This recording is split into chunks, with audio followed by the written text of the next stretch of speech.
All right, let's get right into it. Today, we're going to unpack a really powerful financial strategy that the super wealthy use. It's called Buy, Borrow, Die. And yeah, it's a playbook that lets them tap into incredible fortunes a lot of the time without paying a single dime in taxes. You know, most of us think building wealth is all about income, right? Getting a salary, maybe a bonus. But that's the very first idea we need to just throw out the window. The richest people in the world play a completely different game with money. And it all starts by avoiding what you and I would call income almost entirely. Just take a look at this. It's kind of wild. For years, Elon Musk's official salary from Tesla was zero, a big fat nothing. Mark Zuckerberg, he takes a single dollar. And Warren Buffett, one of the richest guys ever, has been taking 100 grand a year for the last 40 years. Now, this isn't about them being frugal, it's about avoiding income. Because as we all know, income gets taxed hard.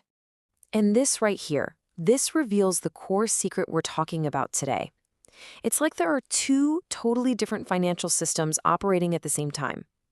There's one for people who earn their money through labor, and a completely different one for people who build their wealth through capital. So let's just lay it out side by side. In the labor system, where most of us live, you earn an income, a huge chunk immediately goes to taxes, and then you gotta live on whatever's left over. But in the capital system, the goal isn't to earn, it's to own. You own assets that grow in value. That growth isn't taxed, and here's the kicker. Instead of selling, you just borrow against it. It's a whole different ballgame. Now, this whole strategy is possible because of one key rule in the tax code. It's called the realization principle. Think of it this way. Say you buy a house for $100,000, and 20 years later, it's worth $1 million. That's $900,000 in growth. But you don't owe a penny in tax on that gain, unless and until you actually sell the house. Until then, the gain is just on paper. It's unrealized. And that right there is the golden rule of this whole strategy. You buy things that go up in value, stocks, real estate, companies, and you just let them sit and grow for decades. The mantra is never sell. Because the moment you sell, you realize the gain, and that's when you have to write a big check to the government. Okay, but to really appreciate just how powerful their system is, we've got to flip the coin for a second. We need to look at the reality for most people who are stuck playing in that labor system. Let's just call it what it is, the consumer debt trap. For most of us, debt is just a part of life, right? That number you see, $148,000, that's the average mortgage debt for a household in the US. And believe me, this kind of debt is the polar opposite of the kind the wealthy use to their advantage. Let's just run the numbers because they're kind of shocking. You take out a $250,000 mortgage over 30 years with interest, you'll end up paying back almost $576,000. That's more than double what you borrowed.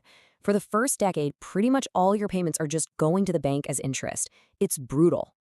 And here's the part that really hurts. It's the double whammy. You have to make those massive loan payments with your after-tax income. So first, your paycheck gets hammered by taxes, and then you use what's left to pay down high-interest debt. It's a system that feels like you're constantly running on a treadmill, just trying not to fall off. So how do the wealthy escape this trap? Well, here's the thing. They don't escape it. They were never in it to begin with.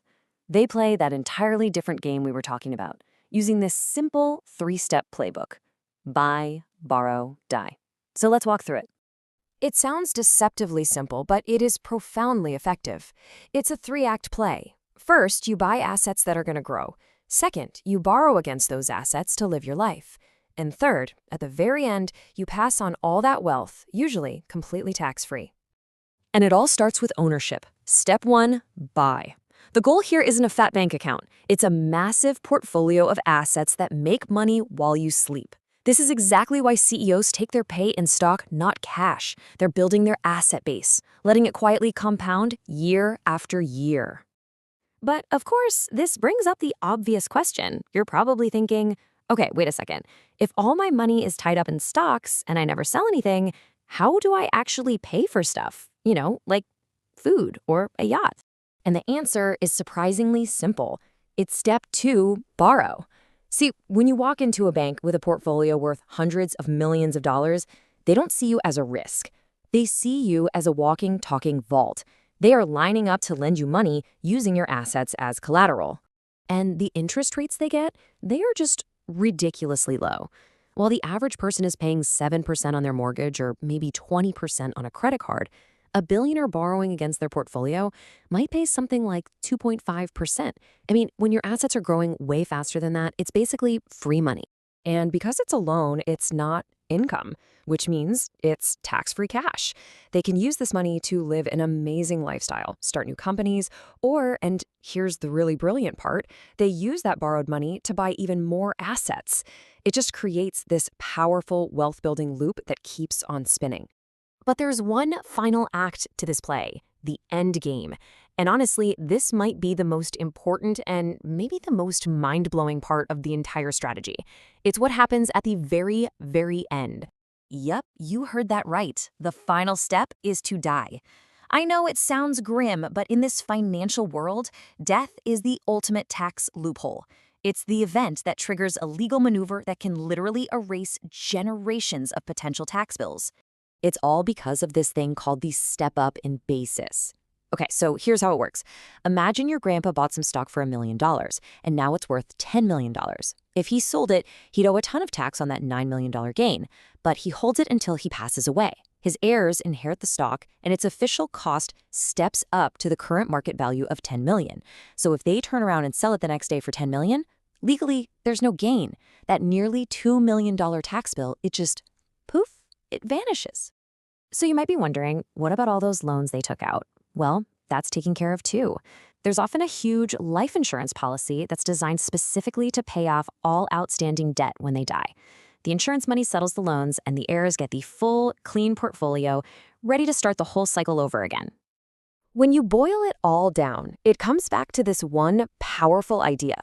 The financial world isn't one system, it's two. And this quote just says it all, doesn't it? Own the right things, and the system works for you.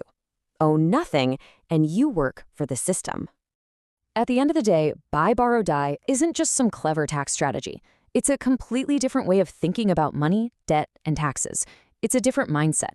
So now that you know the rules that they're playing by, the real question is, how does that change the way you see the game?